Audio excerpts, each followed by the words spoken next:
wasn't that fun? I hope you guys met a lot of good people. Of course, you met good people. This is Business and Bourbon. We only attract great people. So I hope that was fun. I know it was fun for me. I popped into a few tables, and want to shout out Samir and Nicholas that were on the table doing a little collaborating from Italy and the UK. Are you kidding me? Because we're worldwide. That's what we do at Business and Bourbon. We got, let's see, what do we have? We've got Australia, check. Now we've got UK, we got Italy. I don't know where else we got. Probably a ton of other folks from other places, but wanted to shout you guys out because I very much appreciate you hopping on this event at midnight. One, it's pretty late. All right. Now we want to move into introducing our next sponsor. Guys, I really want you to pay attention to what Thought Horizon is doing. They're really doing something that I get behind 100%. In fact, a lot of you guys out there are looking for new business opportunities. You're looking to either expand your business or looking for some different channels of revenue. So Thought Horizon has a product that is just kick-ass in the social media world, and they're launching their channel program now. So they're looking for great partners that can leverage what Thought Horizon does and add that to their portfolio to sell to their B2B clients. So Sander, there he is, multitasking. You're on mute, Sander.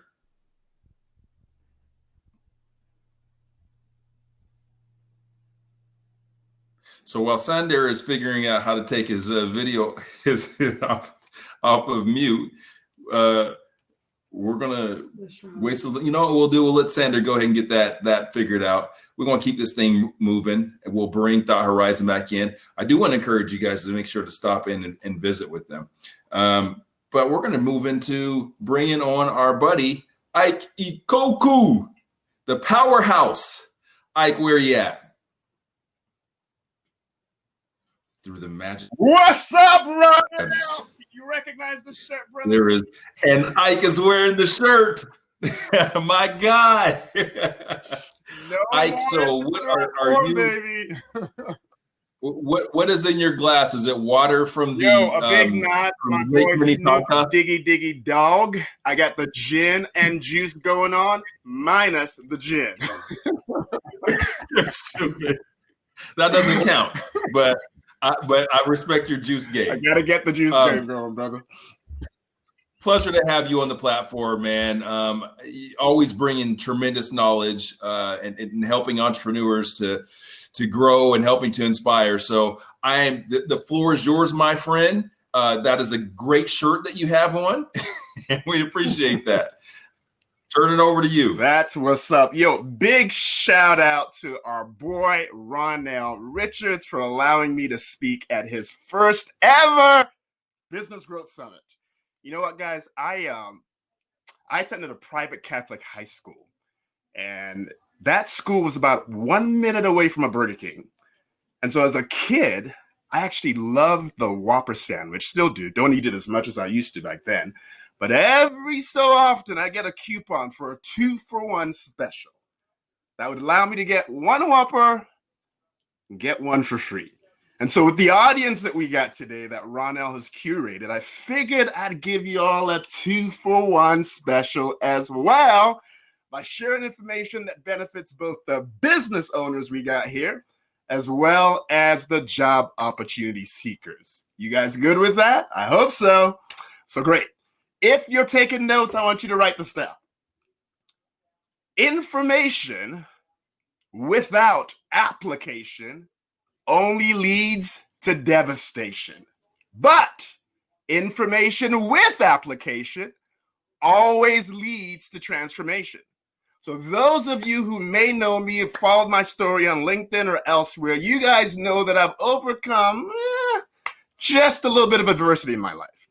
After losing over 7 figures from Ponzi schemes and business betrayals, only to find that the SEC would file complaints against me and my companies in an attempt to try to hold me responsible for the losses investment advisory clients and myself had as victims of a Ponzi scheme, I'd find myself going through a legal battle that ended in 2018, with me settling my case with them on a neither admit nor deny basis, which is pretty good. But as part of that settlement, I experienced the loss of professional licenses, the loss and the complete depletion of my assets, loss of income, and probably worst of all, loss of reputation. Now, during the first 6 months of 2019, I was literally on the verge of bankruptcy. Yet by the end of 2019, I resurrected a six-figure coaching and consulting company that continues to grow today. So the question is, this is a Business and Bourbon Growth Summit. How the heck did I experience such business growth? Well, I did so first by learning, relearning, and applying information. Now, listen, guys, as business owners, you guys are here. You've dedicated a couple of hours of your time. Don't fall into the trap of always learning and not applying. That's fool's gold. You can get really comfortable hopping from one seminar, one event to the other, acquiring all of this information and kind of patting yourself on the back that I learned something new. But if you're not actually applying that, again, it's fool's gold. The second thing that was really instrumental for me was mastering what I call the inner and the outer game of success, which is a business growth strategist, a success and a mindset coach. That's what I now teach my clients as part of my 3 phases of success program. Now, let's don't take my word for it. Perhaps you might have seen a video that I dropped a little early on today with the subject of what I call mentoring ROI. In it, I mentioned a client of mine by the name of Don Borgat. He's a CPA who, as a result of applying the information that he's learning from my Breaking Invisible Boundaries program, who, as a result of just one coaching call with me, transformed the $2,000 investment with me into generating $11,000 in revenues from just one client. Now, I dropped that video early on LinkedIn today. Perhaps you got a chance to see it. If you didn't, you can check it out later on. You can also check out Don's very flattering comments on my LinkedIn recommendation page.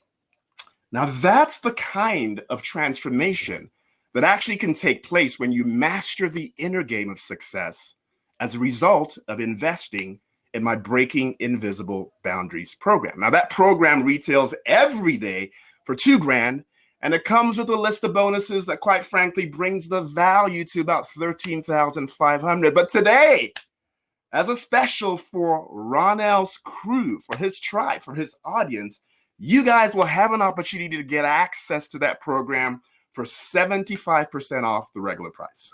That offer is available for about the next 72 hours. Why? Because if you don't apply information you learn within the first 72 hours of learning it, you typically are not going to do anything with it.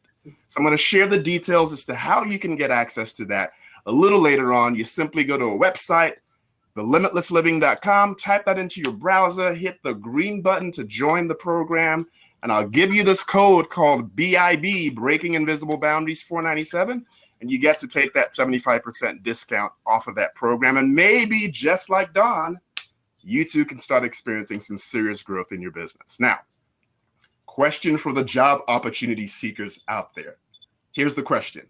Are you looking to step into the next level of greatness and have massive impact in the world? If so, my firm is hiring. We're looking for just a few good candidates, business opportunity seekers who want to join our crusade in eliminating fear and adding certainty to the financial futures of middle American households. Listen, we are just at the precipice. We are literally at the beginning of the fallout from the COVID-19 pandemic. And already we see 401k and investment accounts are down 67%. Homes and real estates are down 50%.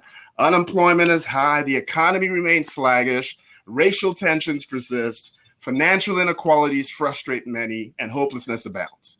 Okay, so maybe the first 2 things aren't happening yet, but the other 5 are present realities that we're dealing with right now. So if you've been paying any attention, you might have noticed that much of middle America is facing a financially uncertain future. But what if you had the key to change that?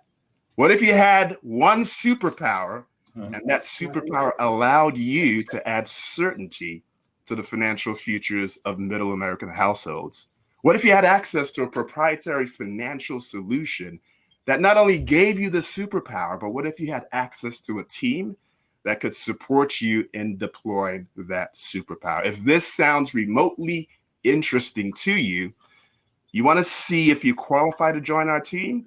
Again, simply go to the website URL, thelimitlessliving.com, hit /join our crusade.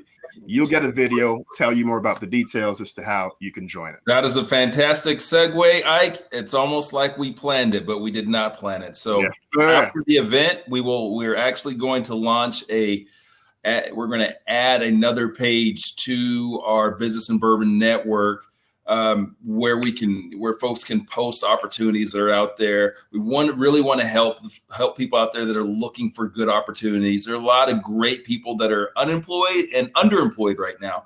And we've got so many great people that are part of the platform, like you, my friend, that have opportunities for them. So you guys can look in your email, probably pop out tomorrow. You'll get an email with some of these offers, as well as the opportunity to go and post those opportunities. Ike, you're awesome. Mary says that you have a very great smile. So thank you, Mary. Cheers, my friend. As always, I appreciate you. And thanks for repping the brand on the shirt. Definitely. Peace out. All right, brother. Has Sander, are we good with Sander's mic? Can we try to bring Sander in real quick? Guys, just so you know where we're at in terms of timing, we're going to try to bring Sander in here with Thought Horizon briefly, and then we're going to hop right into our panel Q&A. So if you've got some questions for us, if you got some questions that you want us to answer, pop them in right now. This is going to be fun. It's going to be me and a bunch of sales guys talking shit. So best believe it will be entertaining. Okay. All right. Looks like Sanders, he's still got a little tech issue. This is what happens. This platform is amazing, as you guys have seen. The collaboration is amazing. But you have a couple hundred people, you're going to have a couple issues here and there. All right. So with that said, it's time to bring in our panel. Am I right? Okay. Bring them in. This is in case I forget their names. Just kidding, guys. I hope I don't forget your names. Yes, we got the rebellion on. Del Dupree. What's up? How you doing, my friend? Except you're on there. That's good, though. Yeah. Talk about like Roderick with your fingers. My man, what's going on right now? What's going on, Roderick? Good to see you, my friend. A little this and a lot of that. That's going. Scott Forbush. There, Mr. Richard, how are you, sir? Scott, where are you at? Are you back in Denver, or are you traveling? I am back in Denver. I've been traveling a little bit safely. Been wearing my Blanton's mask at all times. Soaked in Blanton's or just Blanton logo? Just Blanton's logo, but I always keep a little something to. There it is. Ken Lundeen. What's going up, on, brother? my friend? You living the dream? Oh, really? Okay. All right. Life is fantastic, and I'm here with Ronell Richards, Dale Dupree, Roderick Jefferson, and Scott Forbush. I mean, how much better can this get? Not much. One question, Ken. Have you done your 2 workouts today? Yeah, well, yes. Oh, yeah. All right. I did one right before I came so that I could go ahead and enjoy the Tropicalia that I'm drinking right There now. it is. So there's the first question. Before we get into the sales questions, we got to get into the serious question first. What are we drinking? Scott, I saw you down there. Well, so Ronell, I got to say, I did switch it up a little bit. At Tulares, we did have a Christmas in July, and I started with Bardstown. Nice. Which is aged in the Prisoner wine barrels. Amazing. But I figured for my friend Ronell, he knows I am always a Blanton's boy. Very nice. Michael Maher, I know you're jealous. He's another whiskey geek that's on here. Roderick, what are you drinking? Grey Goose and pineapple on deck. You don't want me on brown because that's not the guy you want to meet. Rolling with my Grey Goose and pineapple, bro. Mr. Dupree, what you got?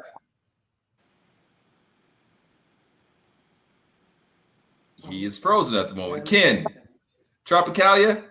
Yeah, I just went a little easy on it because Ronell, I'm saving the good stuff for when you and I get to be together and hang out and talk a bunch of trash and talk about our plans to rule the world. Love it. But there's more calories in that, right? Of course you do. Yeah, that's why I worked out twice.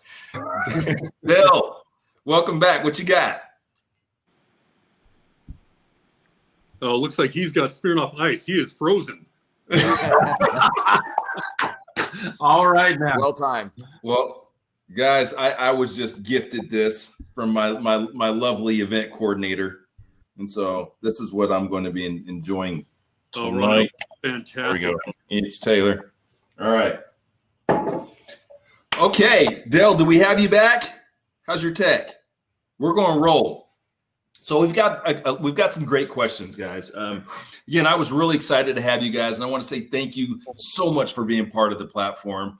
And part of the reason why I wanted to have you guys on is you guys not only come with tremendous experience and pedigree, which is what Business and Bourbon is all about. You guys know that, sharing wisdom, collaborating, but you're also altruistic, right? And this is something where I really felt compelled to put something out there to kind of help folks to go to the next level here in their businesses. There's so many businesses out there that are challenged and struggle. So many individuals are challenged right now and struggling. And so I felt that I wanted to put something together and bring some fantastic folks on to kind of give them some advice. You guys are your own business. So yeah, let's share, let's be vulnerable. And so you guys all, so that everyone that's watching this knows, these questions, they have not been told. I haven't shared any of these questions with them.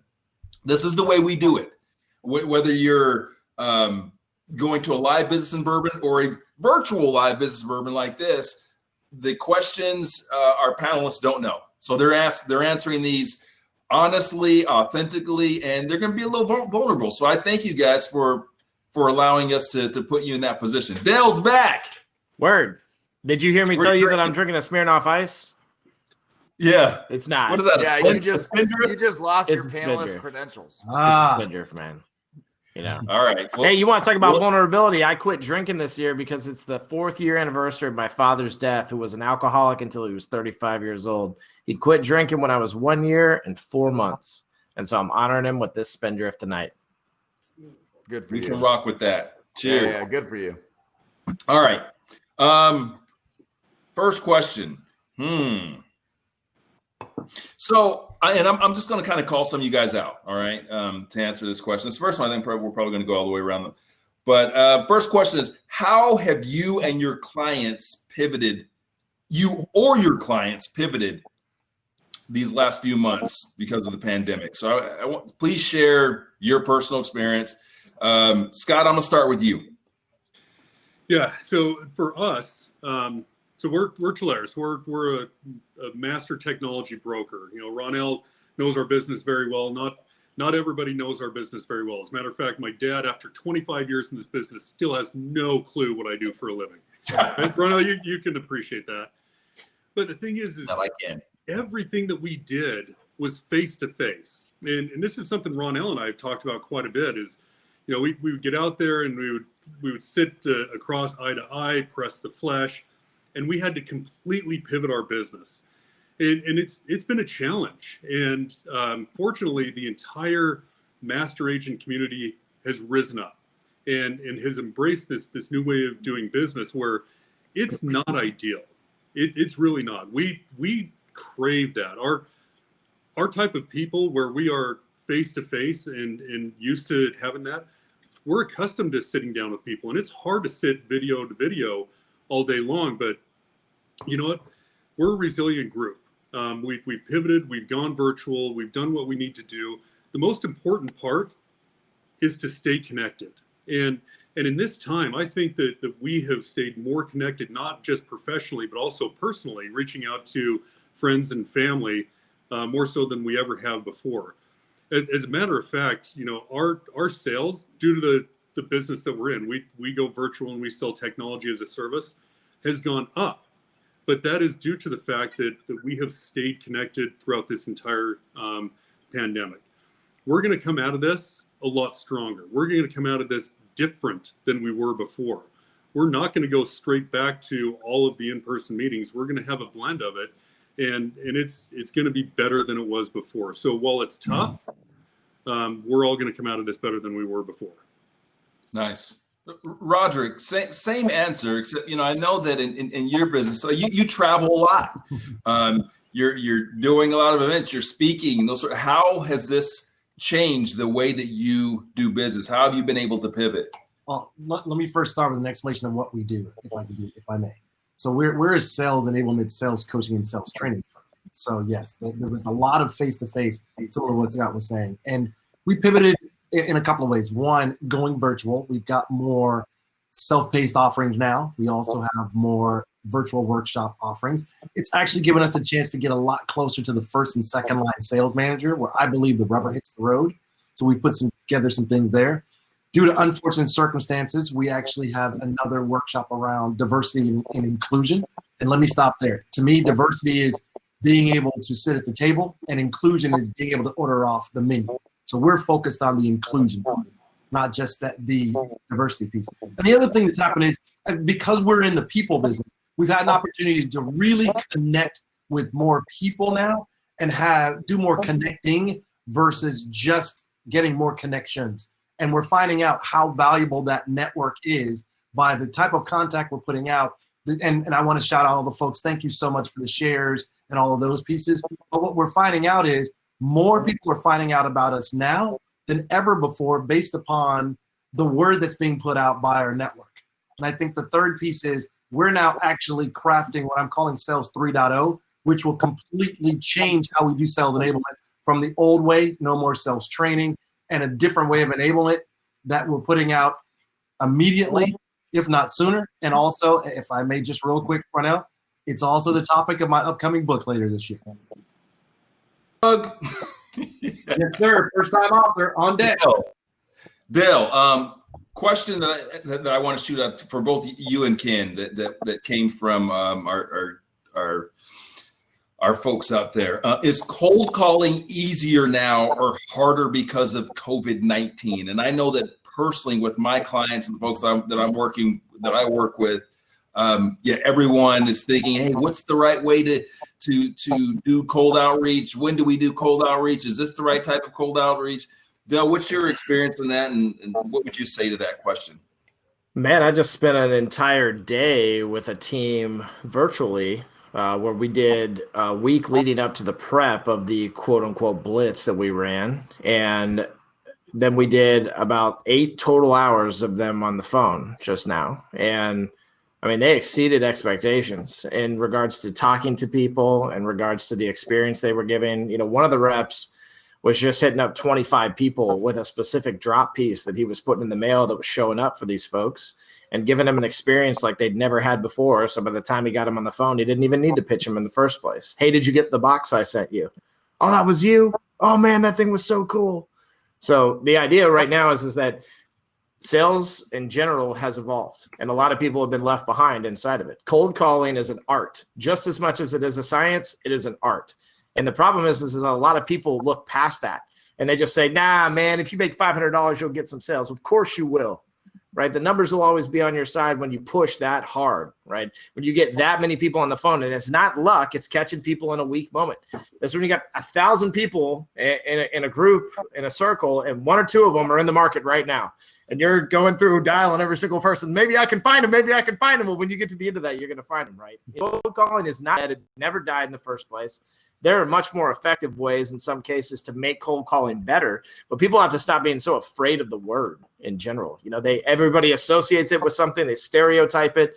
They say, I would never do that to somebody. I would never pick up the phone and dial them. The best relationships I have cultivated in my business career have started with a cold call. And I'm talking about Thanksgiving dinners. I'm talking about going to baptisms in the beach, right? I'm talking about real relationships, not just a handshake, but I'm talking about getting to know their families and cultivating something bigger. COVID-19's made it harder, yeah. But what it's really shown is it's shown the struggle that people have been really dealing with in the first place, because now all the people making $500 a day are getting 0 results instead of, 1 or 2 or 3 people, right? They're getting 0 results. And so they got to innovate. They got to move, baby. Ken, what's your take? Yeah, I think it's interesting. I think it's just funny to listen to the same arguments continue to come up regardless of economic environments. Now, take the human part out of this for a second. I was interviewed on a podcast last October, and I said, I'm rooting for the recession. Now, did I know it was going to be a pandemic, and did I know there's going to be no, okay?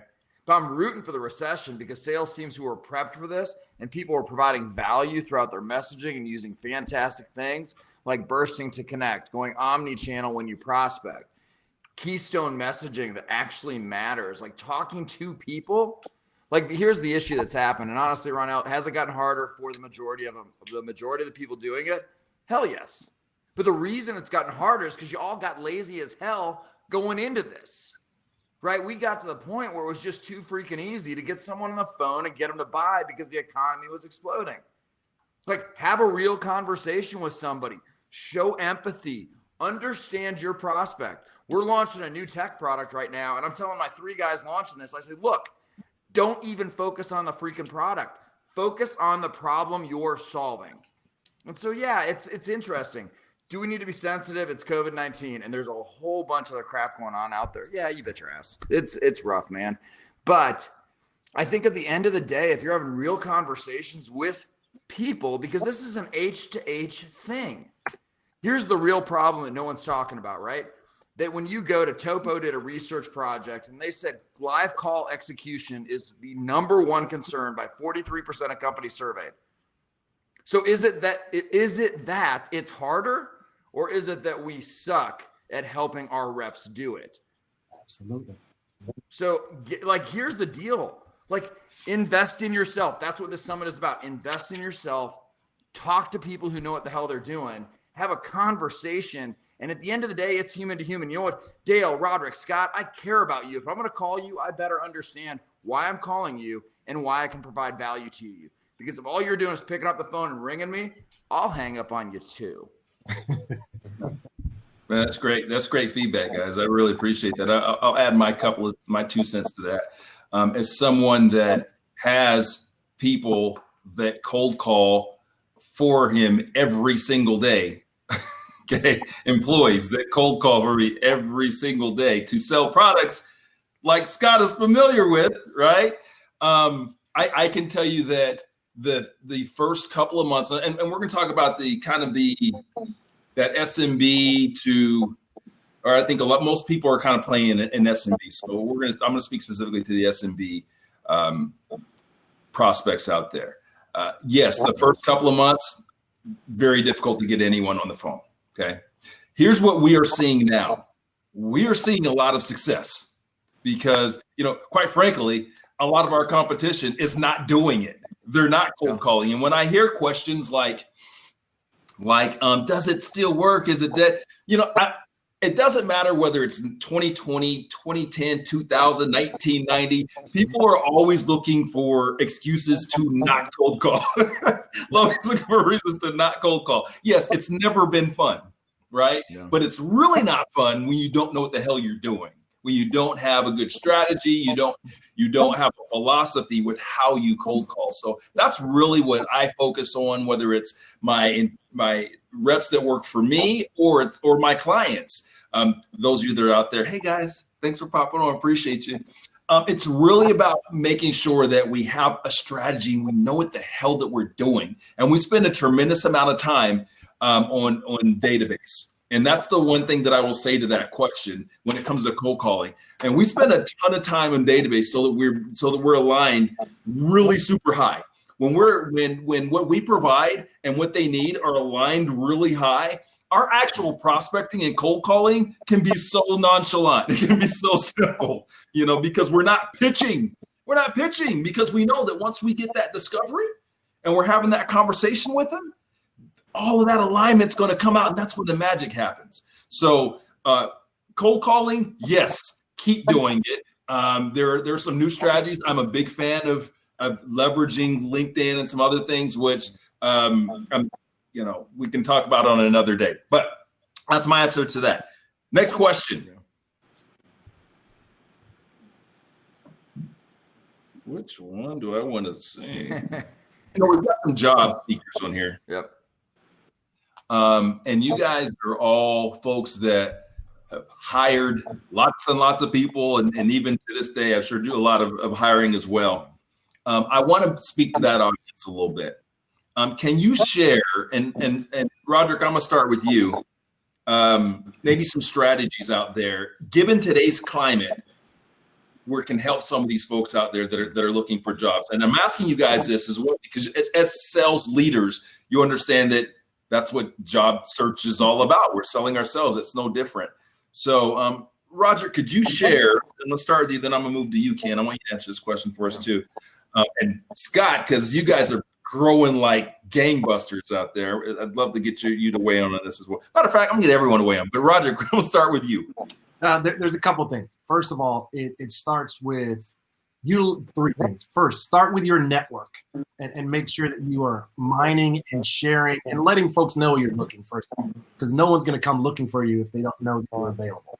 So start inside of your network, because that's the easiest way to get warm introductions. The second is make sure you stay and focus right now more than ever on what it is you want to do. Don't start varying and jumping all over the place. Figure out what you want to do and then hone in on that piece. The third is about the resume.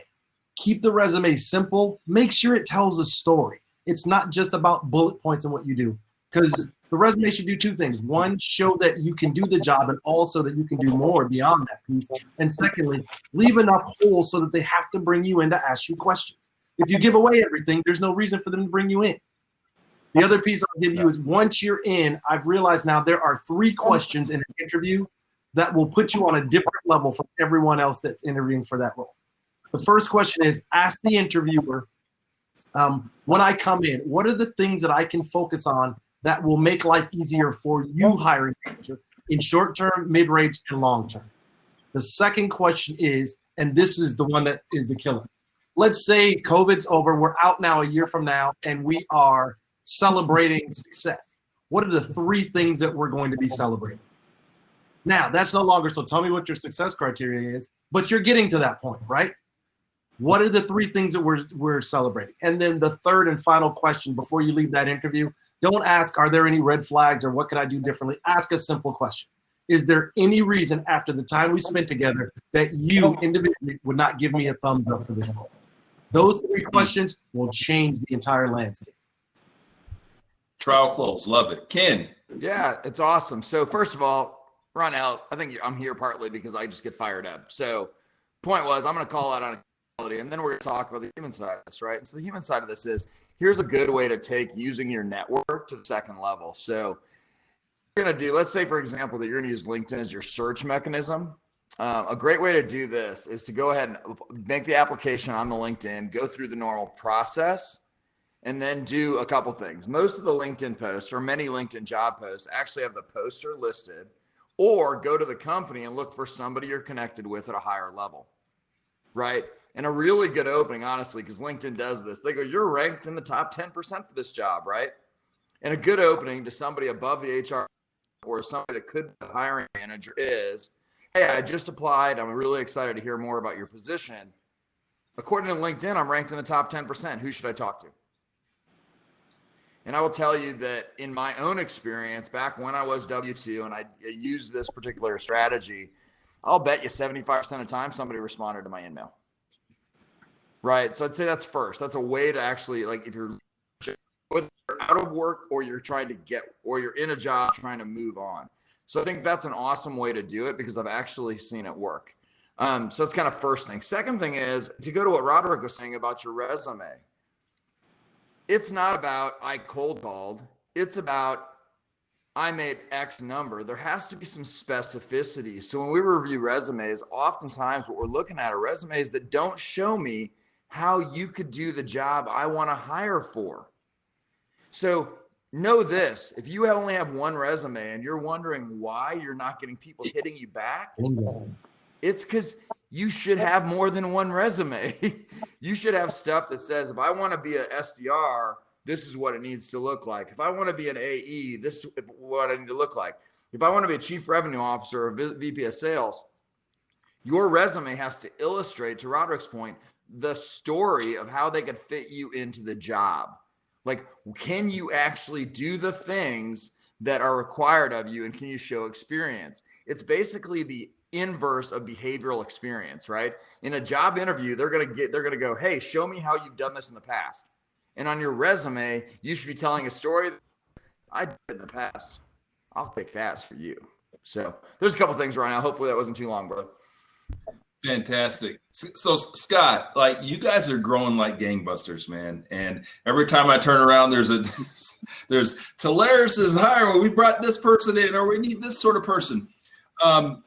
What are you looking for? You know, you got such a unique culture over there. So, you know, I think you in our industry, you're kind of the you are the crown jewel, right? You're where people want to work. How do they get Scott to take them serious? How do they get Scott to hire? Okay, so first of all, I'm going to take just a little bit of the Blanton's truth serum here.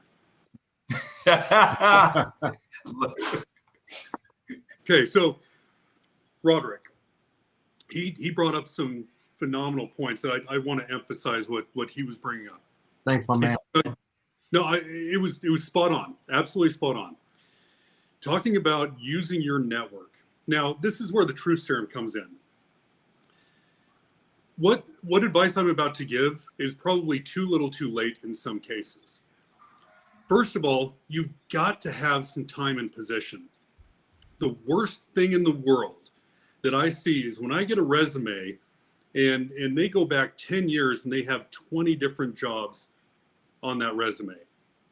I have absolutely lost faith. So I'm speaking specifically, Ronell, to a sales job. When I think of a professional salesperson, that person should be able to look at their customer and look at a solution and be able to marry them up and make them fit.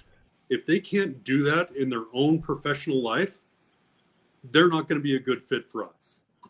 And I mean it sincerely. It's that is something that you need to focus on.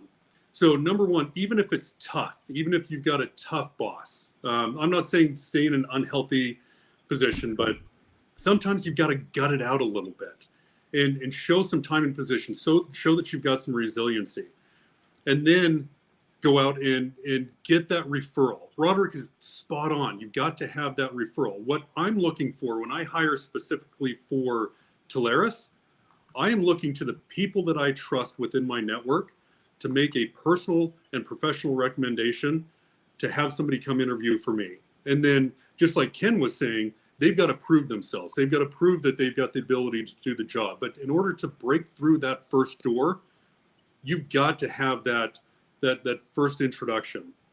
So combining with what Roderick and Ken both said, that's absolutely what I'm looking for, is somebody that has time and position, even if it's a very tough position that you have to gut it out.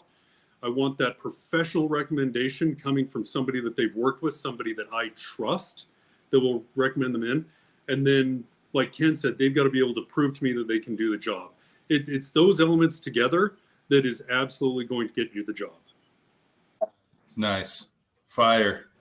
Dale, I want you to answer this question for me as well, and then we're going to roll. I'm going to give you guys individual questions where we're not going to go around to everyone, just they're kind of tailored to you. So, Dale, same question. Yeah. So for me, it's like, I look at it as, if somebody's coming to me with a resume, and this should be for most people that are hiring in general, is that I'm looking for heart, I'm looking for hunger, I'm looking for passion, I'm looking for a differentiator. If I get the same kind of resume from 12 different people, looks the same, feels the same, seems the same, I don't know who you are. This is just another piece of paper sitting in front of me in the first place. You know, I've seen people put in applications, you know, through video. I've seen people do crazy stuff putting in applications. We got stories of kids using our crumpled letter technique and literally getting jobs, dream jobs that they never thought they would have before, using that concept because it interrupted the pattern of the person that was doing the hiring. And they sat back and said, well, this person had the tenacity and the guts to go out and do something that's different than what every single other person has been doing, to stick their nose in here and try to get a job with us because they're so good at what they do. But, then I'm going to take a chance on this person, even if I fire them in 2 years. I'm going to take a chance on this person because even if they suck at some things, we all suck at some things, right? But if they're willing to risk enough to stick their neck out and say, I'm going to put my reputation on the line, I'm going to put things that are personal on the line in this moment as well, too, and put skin in the game, then I'm going to listen to that person, no matter what they do or who they say. I think the gentlemen on the panel made great and excellent points. I think the thing that's most important, though, is to understand and recognize that who is the person on the other end of the resume. And the person on the other end of the resume needs to recognize that people are looking and desire that type of communication, not just that you went to college for this many years and you did this and you did that. Guess what, guys? I didn't go to college. I was the #1 producer of my company, became the VP of sales faster than anybody inside of that organization ever could, right? And you don't get to vet that through a resume, right? You have to do it through this inherent just understanding of the person that's in front of you and a gut feeling, right? So I follow that, and and I understand that, but the reality is for job seekers out there is you have to get to that point, right? Like Scott or Roderick, there is a vetting process. They got 1,000 resumes, and they could have me there, and I'm a superstar, but what I'm presenting to them doesn't allow me to get through that, right? So here's my advice to job seekers out there. Approach this like you would the sales process. You have to be aggressive. If you are a passive job seeker, you will stay unemployed. Here is something that will be a game changer to you. Do your research. Reach out to people. Cold call them. If you want a job with Scott, you know what? You better find out how to get to Scott. All right. Whether that's a cold call, whether that's using Code Video, use Code Video, send Scott a video and say, hey, Scott, this is who I am, because that is a way that you can show people what Dell is talking about, right? Who you are, right? Because who you are, especially in sales, we know we've got a lot of sales folks on this. That is a way where you can really show that potential employer who you are and the sort of charisma, whatever it is that you may have that's going to set you apart. So I'm thinking, what I tell folks is the same thing that I would tell you if you are building a sales organization or you're training sellers, whatever. It's the exact same thing. You need to focus on doing things different. What is everyone else doing? Whatever they're doing, don't do that same shit. do something else, do something more, and be aggressive in your job search. And if you are aggressive, you'll more than likely get those good opportunities. Take the advice that these gentlemen are giving you in terms of how you present yourself. It matters what your resume looks like. It matters, but you can also overcome that by being more aggressive in your direct outreach to potential employers. Hey, Ronell. Okay. Yes, sir. Ronell, let me say it real quick, man. We just cannot freaking walk by this. Everyone, if you're listening, you're looking for a job and you did not write down, stand up, put it on a freaking whiteboard that Ronell said, hey, use Code Video or a video mechanism to send something to the hiring manager, to the person. Scott, tell him, man. Roderick, tell him. There it is. Holy shit. That'll be exactly 1 out of 1,000 that do it. Yep. Do not walk by that advice 100%. if you really actually want a job. You're right. As a hiring manager, when somebody goes outside that far outside the box, that makes me say now they're innovative enough to do something different than the rest of the team that I've got. And we're all looking for that next leader, right? And that next leader is not doing it like everyone else. Otherwise, you'd have a ton of leaders. So video is a great way. Another thing is if you're reaching out to someone, don't do it in the standard just email only, or if you're on LinkedIn. And this is, I'll take another page from Ronell. When we first met, I'm going to take you back. You sent me a voice message saying, hey, I saw something that you put up. I thought it was very cool. What that did was put you on a different level than all of the other LinkedIn messages we all get, because that person, first of all, was talking individually to another person. And second, it was fire because you said, I'm not going to be like everybody else. I'm going to reach out. And a voice says something that we can't say in text.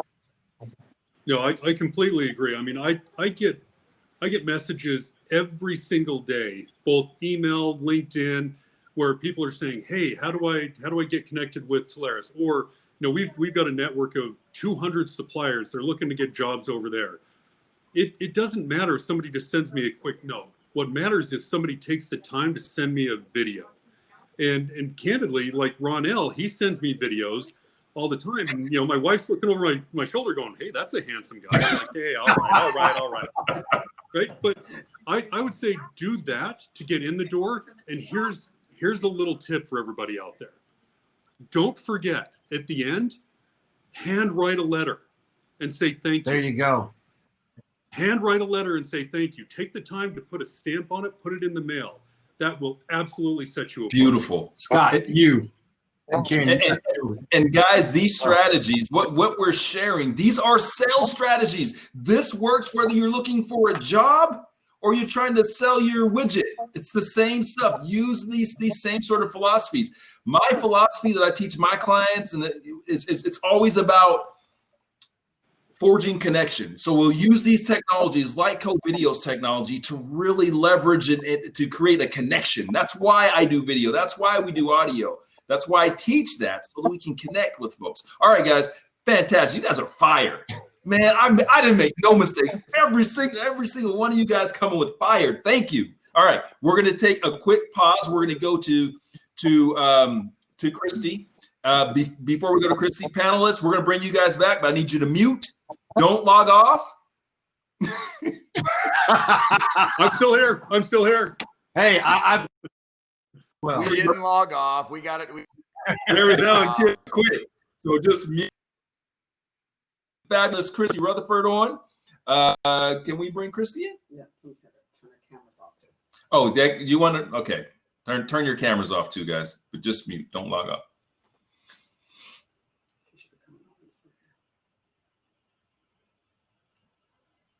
I want to know what you guys are drinking out there. And if you're like that is fine, but put something in it. Water is so boring. Christy Rutherford. Ronell Richards, can you hear me? We can hear you fantastically. And before I turn the floor over to you, I do want to give you my condolences, because I do know that, and I'm sure the whole audience shares this. So I'll say this on behalf of them. Christy got unfortunately stuck in the Bahamas for 2 months when COVID started, and 4 months she was stuck in the Bahamas and had to wake up on the beach and live the good life for 4 months. And woe is you, she quarantined at the beach. Don't be sad about it. Don't be sad about it. Welcome on. I'm so excited to have you be part of this, and thank you so much for taking the time. You are a very dynamic person, and I know you'd have some great wisdom to share with our group here as we're focused on growth, business, personal, and otherwise, to get through what we've been in for these last few months and to kickstart our business going here into the fall. So with that said, I'm going to turn over to you, my friend. All right, awesome. I got 5 minutes. Thanks, Ronell. Thanks for hosting this. I have a group that's going on right now, so I was in and out, but I did enjoy the speakers and all the information that they brought to the forefront. So what I want to talk about today, just very, very briefly, is what are you believing for? And who are you believing?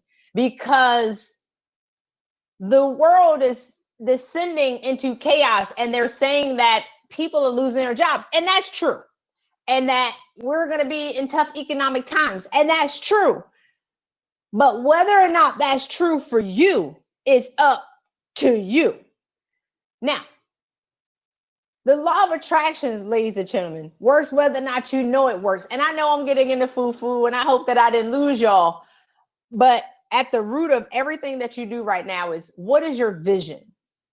What is your vision that you have for your life? Because I came into this year knowing that I would spend a quarter on the beach. I didn't know where it was going to be. And I also knew that my business would grow exponentially this year. Now, how is none of my business.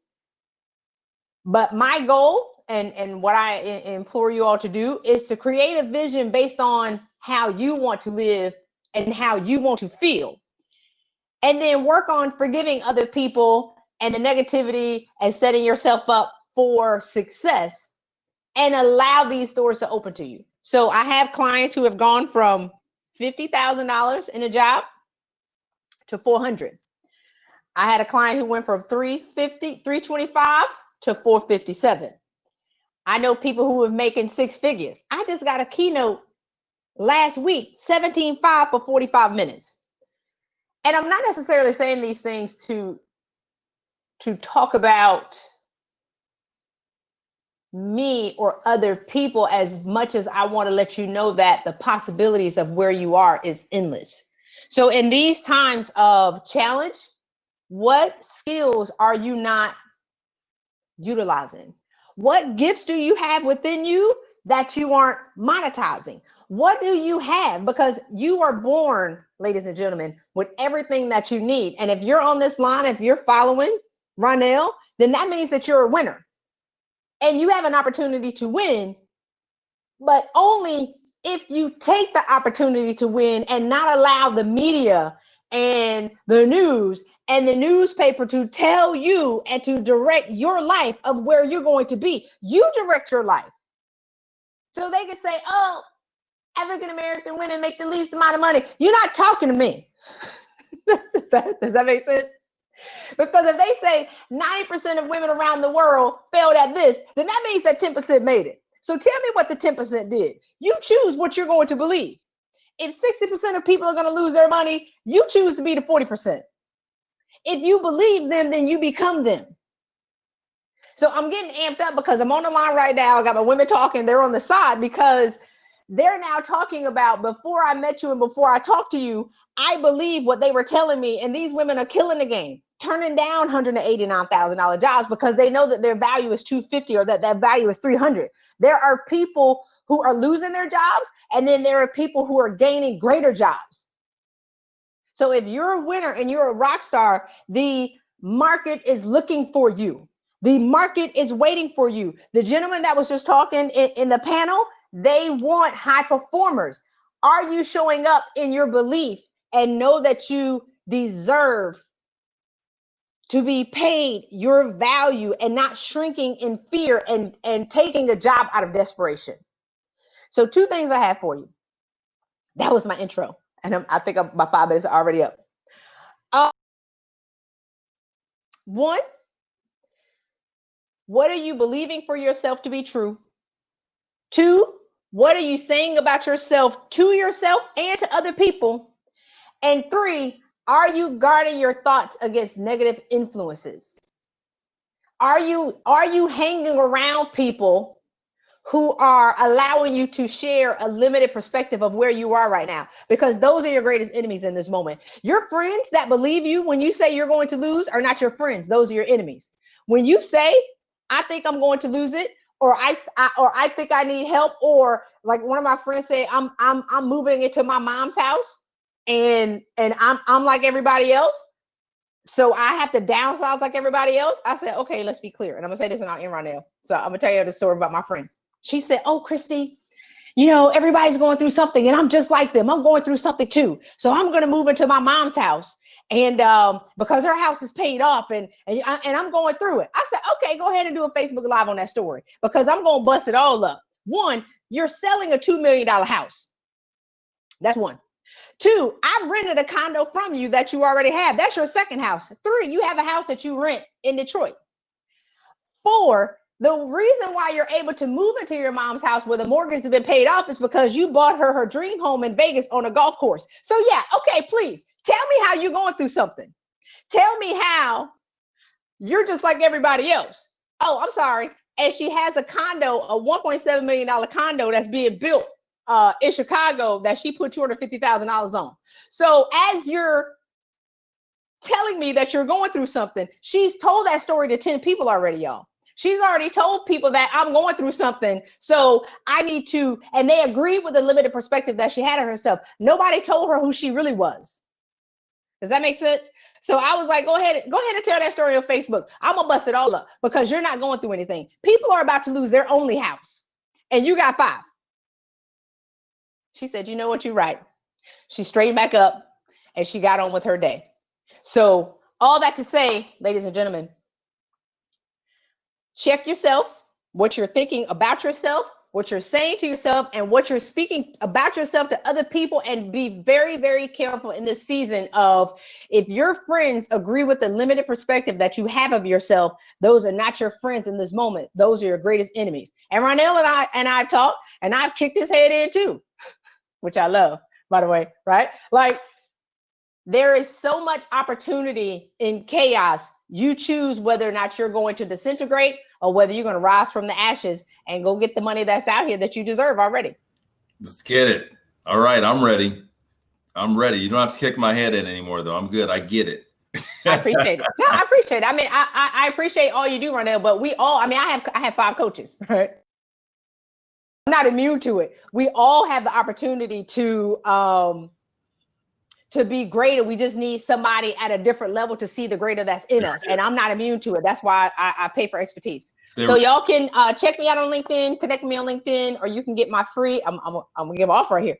My free webinar, How to Pivot in Your Career and Recession-Proof Your Income, at pivotnowwithchristy.com. The webinar is on fire. I teach you how to find your superpower, and just connect with me. I would love to assist you with getting paid. That's what I do. Thank you, Christy.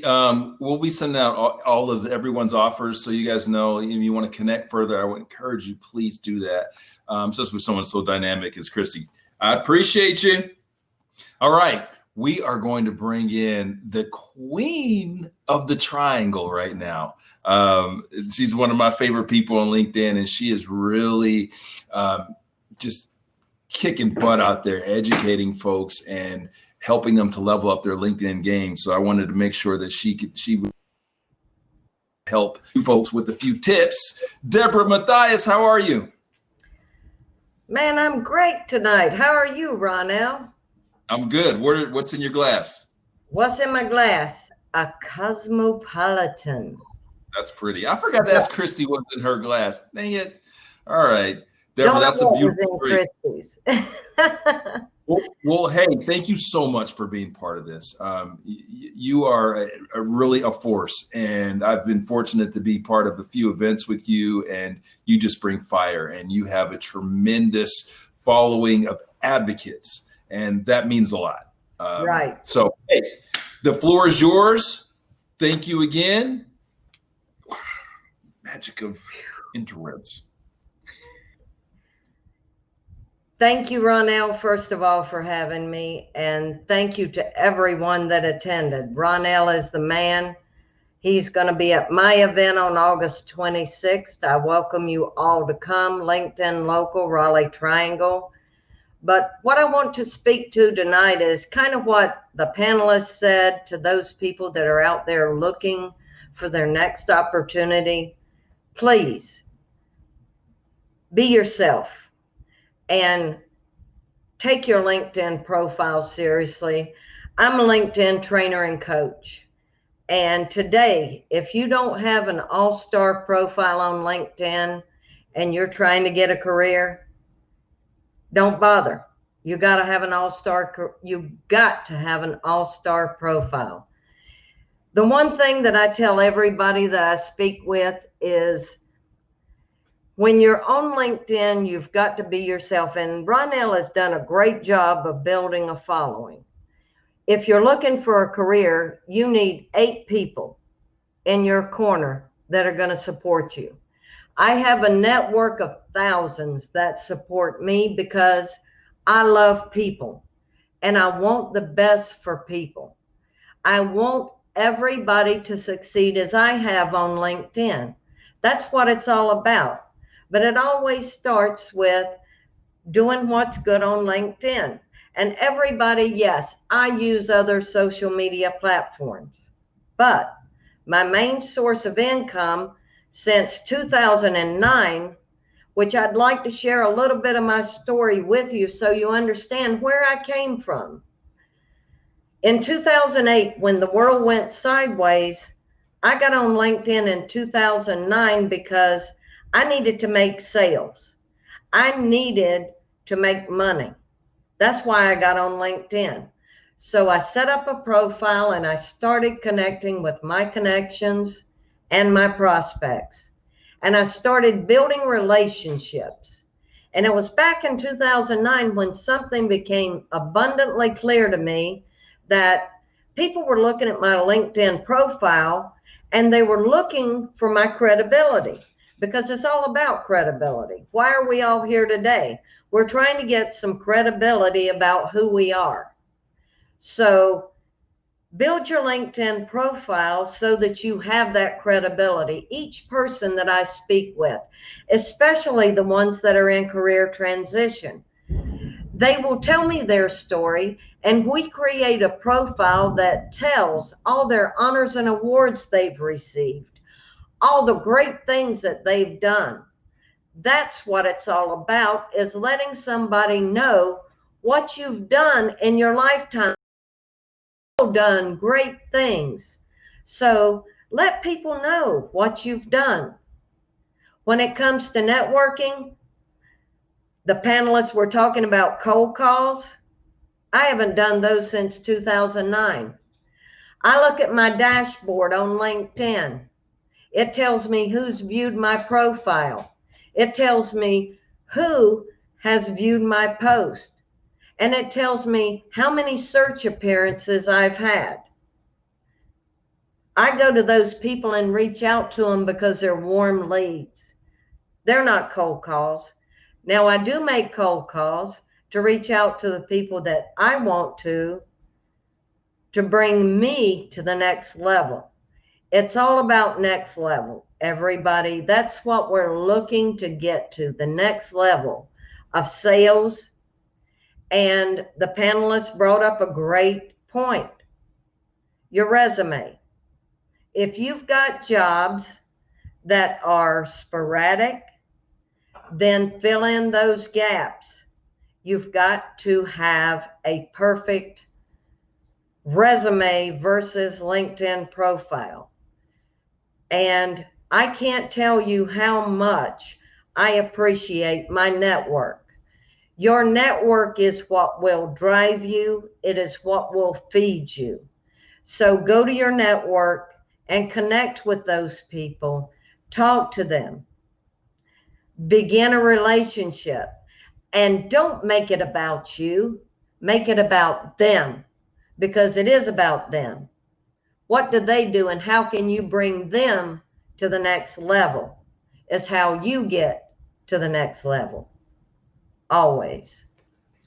Ronell, my man. Deborah, you are fired. You are fired. Me and the crew here sitting listening to you. That is wisdom. That is wisdom. And next level on the strategy for cold calling / warm calling, right?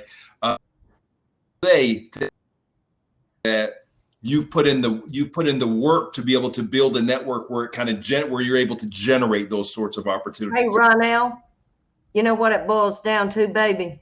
What's that? Pay it forward. There it is. Forward, it's going to come back 10 times fold. Look at that banner, baby. It comes back 10-fold. I love you, Deborah. All right. Cheers. All right, guys, we're going to hop back into our panel. It's going to be rapid fire. We're going to bring our panel back in for a final 10 minutes of questions. I'm taking from the questions that you guys have submitted, and we're going to give them each a question to answer. We're not going to go to everybody with the same question. Welcome back, guys. Good to be back. Good to be back. Great to be back.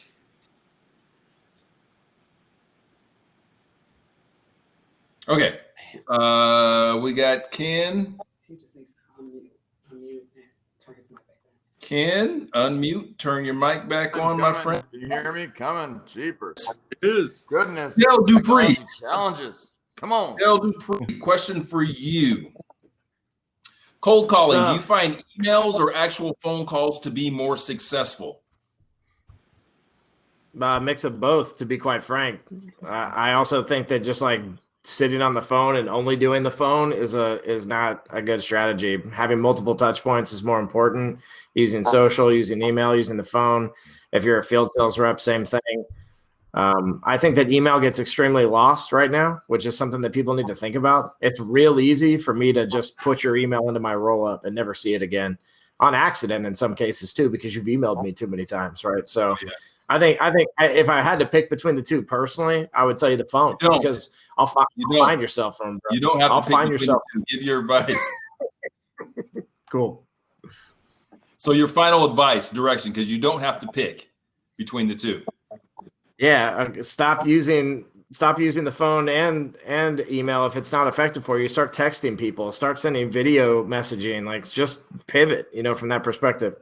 But between the two, I would say 100%, you've got to be using them both to your advantage and not just sitting on one and thinking that somehow that's going to be effective. The definition of insanity is the same thing over and over again, and expecting some kind of different result. So Thank you. Love it, man.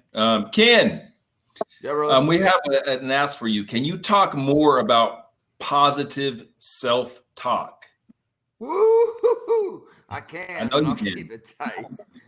Man, okay. So first of all, I'm gonna plug Ronell's podcast episode Ronell and I did, and he released 2 weeks ago on Business and Bourbon. You've got to check it out, because we actually go kind of deep into like failures and how to come back out of that. And so yeah, go subscribe to that because it's awesome. Like Ronell knows I don't give a lot of BS answers. So second is self-talk.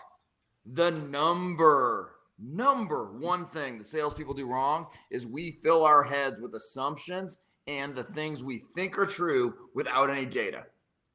So here's what I know. The average connect rate, at least on the clients I've seen lately, is about 10%, somewhere between 5 and probably 12%. I'm seeing about a 10% average when we connect. So as an example, if you make 125 phone calls, you connect with 12 people to have a conversation. Yet you're going to tell me you have enough data to tell me whether or not your scripting and your email messaging and everything else is working, right? Don't fill your head with self-doubt about what the customer may or may not be feeling. So self-talk has everything to do with whether I sell it or I sell myself. Like, you have to control the only thing in your world, right? I tell people all the time, here's the one gig. If you are hoping that somebody else will change their behaviors in order to make you happy, you will always be miserable. So with that being said, that's the self-talk component. It's like, hey, control what you can control, right? Have the positive outlook, put it into the ethos. I promise you, when I took control of my life, and like, we don't talk a lot about this stuff. When I took control of my life and I got control of my positive thoughts, I tripled my income in 90 days. That's not bragging. That's just the truth about the power of it. So when you start going from what is somebody else going to do for me, or what does something else have to do to make my life successful, and you start saying to yourself, what can I do and control today? I promise you it will be freaking transformational. And if you'll do that, you text me back, you send me something in 90 days and you tell me the results. And if it didn't change your life in a positive way, I don't know what the hell I'm going to do for you, but I'm going to do something. It's fantastic. You have to. Positive self-control, get out of your own head, because we sabotage our own success. Love it, dude. And again, love the plug too. Love plugs. Business and Bourbon. Make sure you're Spotify, Apple, anywhere you're listening to podcasts, it's there and it's kicking ass. It's been a top 200 ranked and all that good stuff. Thanks for plugging that, Ken. And Ken's episode. Let's be honest, Ronell. Ronell, we went almost an hour and it was like 12 seconds. I mean, It was fun and fantastic. Thank you. And they all are. Yeah. Ken's a little biased. Hey, I'm talking about you though, not me. All right, Scott, this question for you is CRM, hate it or love it. And here's why I'm asking you this question that came from the audience.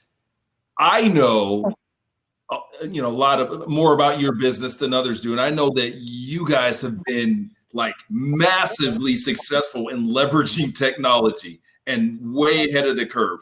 So this question, again, CRM, hate it or love it. Maybe you can speak to that a little bit in terms of how you guys have been leveraging either CRM or other technology to really grow your business. Yeah, so it's interesting. When I first started with Telarus almost 3 years ago, Adam Edwards, our CEO, he came to me and he said, you know what, Scott, one of the most powerful things that we have is our data. And that data doesn't mean anything unless we're able to compile it and consume it. So we had a homegrown CRM for years and years, and we just converted over to Salesforce. And we've now taken 18 years worth of data from our customers, from our agents, and put that into a consumable format for them. So we can then go back and say, we're going to take this information and give it back to you in a format that you can then take it and go upsell back into your base. So, we've talked a lot about cold calling. We've talked about warm calling. This is calling right back into your base of customers with information that says, I know this. And very specifically be able to say, I know what your condition is, and I know how to take you to the next level. And that is the power of data. But it's just like anything it's garbage in, garbage out. So all of the quality data that we've been able to take in, filter out, and then produce back has been phenomenal. So for me, as a sales leader, I say CRM is a phenomenal thing, but you have to have the discipline to put the quality information in so that you've got the quality data to then leverage it, to monetize it and make your business grow. Love it. Great answer. All right. Roderick, as you're out there consulting, man, the question is, who is thriving right now as we navigate this pandemic? And I think the importance of that question is, and really kind of helping some of the audience to either pivot in some other directions or find out where the honeypots are, So you work with a lot of different companies in sales enablement. Who are you seeing that's thriving right now, and why? A couple of places. I think there are some, if you're in tech, there are definitely some small codes that are making moves right now. And I keep saying, because I get the hiring reports, because that's what I use as a lead. Tech is making a move. Also manufacturing all of a sudden. And I'm finding out from manufacturing, at least in our world, it's because they've done things the same way for so long and it's not working anymore. And so like everyone else, they have to make that pivot. Another place that we're seeing some growth is in medtech, oddly enough, because the obvious that there are things going on that are driving their pieces, but also it comes down to the processes and the tools are so archaic that they've got to make a change in order to not just up level right now, but to try and put some separation between and some differentiation between them and their competitors as well. Nice. Now, I've been told that I'm doing individual questions, and that's it. One question for each of you guys. But I got one more question. I think that it's important. I want to give each of you the opportunity to answer this question, and it's going to be difficult to answer in this short period of time, but so what? You get 1 minute Hey, to give a piece of advice. We've got a lot of solopreneurs out there. We got a lot of folks where we're in the middle of what's going on, people being unemployed and everything. A lot of people are jumping into entrepreneurship. There's a lot of people that are in entrepreneurship. They're looking to scale up. The question is scaling from solo to a team. And Randy, I'm paraphrasing a little bit, but Randy Cooper asked the question, but some advice for how do you take that? And when I'm working with my clients, I describe this as, basically having replaced the job, right? You replaced your job, and now how do you scale that to create a business that operates without you? So we all have experience in that. And so I want to ask you guys just one piece of advice, try to keep it under a minute. Ken? Talking now while you're talking? Yeah, that might be the best way. I'll take a volunteer. Who wants to go first? I'll jump in on this one. Go ahead, Roger. 2 things. 1, documentation, because you don't want to only be able to share what's in your head. You want to make sure that there's a process and that it's scalable and repeatable. The second is automation. And that means getting tools so you can work smarter, not harder, and getting tools that can help you scale, that can also help you automate, and then can also take that documentation and integrate it into the tool so that if you walk out, if your best salesperson walks out, you keep that tribal knowledge in-house. Nice. Who's next? I'll jump in. So what Roderick said, it's spot on. But I'll jump in and say, get rid of your pride. Absolutely get rid of your pride and surround yourself with people that are better than you and accept that they are better than you. And with what Roderick said, and you give them the automation, you give them the documentation, they will rise up. But always drop the pride, stop thinking about yourself, build up the people around you, and you will have a phenomenal succession team. Thank you, Scott. Ken? Yeah, I just did this, Ronell. You know that, right? So I've gone from being me to being me plus 4 other people. And so I spent about 90 or 120 days, and it was ultimately documenting the business model. And so it was why people want what we have. It was the 3 main core things that were the what, and then it was documenting kind of the 9 hows. And it's the simplicity of deciding what the business model looks like so that you can then create the processes around it so people will deliver the same experience that you would. Because being a consultant like we are, it's incredibly difficult because people hire us for us. And so to go from solopreneur to other ones, you have to have that business model taken out. Look at Simon Bowen. You can look online. He's got a quick thing. Simon Bowen Genius Model. That might be a good place for you to start. Nice. Dale? Yeah, I'm right in the middle of doing this too. I've been in business for 1 year and 4 months. I've gone from me to 16 people. And the idea is that I love what these guys are saying. But number one thing that I started with is I said from the very beginning, I said, I want someone else to take my job. Number one, right? Because that's that you have, like Scott was just saying about pride, right? You have to lay it to the side. But it's more than that. It's about the legacy you're building. Are you helping other people build their legacies too? Are you attracting a tribe? Are you bringing in consumers that love your product and not just need it? Right, but that they're a fan of it. They want to be a part of it. They want to be a part of the movement that you're creating.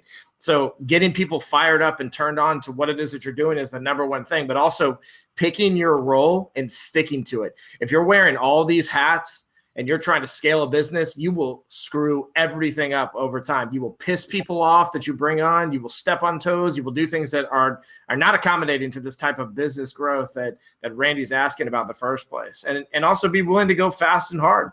At the same time, too, be willing to sacrifice a little bit of that personal life that you have, and not in the name or the vein of not spending time with family or friends, but in the name of making that community more rich from the perspective of conversations, from the perspective of love, bigger picture perspectives here, because at the core of it, it's about the legacy that we're building.